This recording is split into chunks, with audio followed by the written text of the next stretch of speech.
সন্ত্রাসের জনপদ চাঁপাইনবাবগঞ্জের প্রত্যন্ত গ্রাম মর্দনা। দুই আওয়ামী লীগ নেতার বিরোধের জেরে থামছেই না সংঘাত।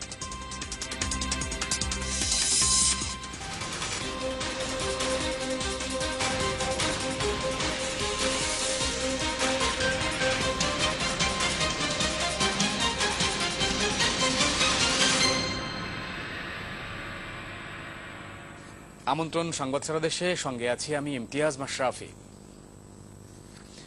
আধিপত্য নিয়ে চাঁপাইনবাবগঞ্জের শিবগঞ্জের প্রত্যন্ত গ্রাম মর্দনা হয়ে উঠেছে সন্ত্রাসের জনপদ।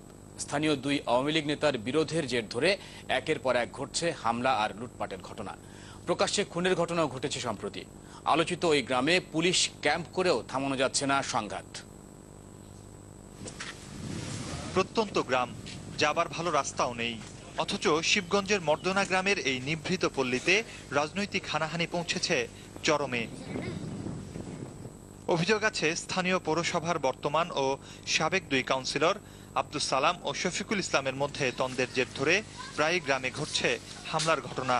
এক পক্ষের লুটপাটের জবাব অন্য পক্ষ দিচ্ছেন হামলা পাল্টা হামলা, জ্বালাও পোড়াও করে। চারটা বম ধরেন যে ওদের বাড়িতে আমরাও ফুটাইছি, ওরাও ফুটাইছে। লোক ভাড়া করছে 10 লাখ 20 লাখ, যত টাকায় লাগুক আমাকে খাওয়ার জন্য। বাড়ি ঘর ভাঙছে, পুড়িয়ে দিচ্ছে, লুট করছে, অত্যাচার করছে। সম্প্রতি রবিউল ইসলাম নামের একজনকে বাড়ি থেকে ধরে নিয়ে গিয়ে প্রকাশ্যে হত্যা করে প্রতিপক্ষের লোকজন। হরহামেশাই এমন সংঘাত এড়াতে স্থানীয় অনেকেই ছাড়ছেন গ্রাম।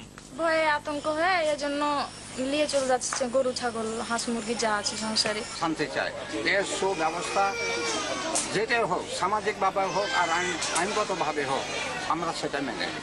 প্রত্যন্ত এই এলাকার পরিস্থিতি এতটাই ভয়াবহ হয়ে উঠেছে যে মর্দনা গ্রামে একটি পুলিশ ক্যাম্প করা হয়েছে, যেখানে আছেন আইন শৃঙ্খলা রক্ষাকারী বাহিনীর 55 জন সদস্য। সে ব্যাপারে আইনগত প্রক্রিয়া অব্যাহত আছে এবং এলাকায় পুলিশি নিরাপত্তা ব্যবস্থা জোরদার করা হয়েছে। স্থানীয়রা জানান 4 বছর আগে পৌরসভা নির্বাচন নিয়ে দুই নেতার বিরোধ শুরু হয়। তবে অনুসারীরা মাঠে থাকলেও তারা দুজন প্রকাশ্যে আসেন না সচরাচর। মুর্শিদুজ্জামান হিমু, যমুনা নিউজ।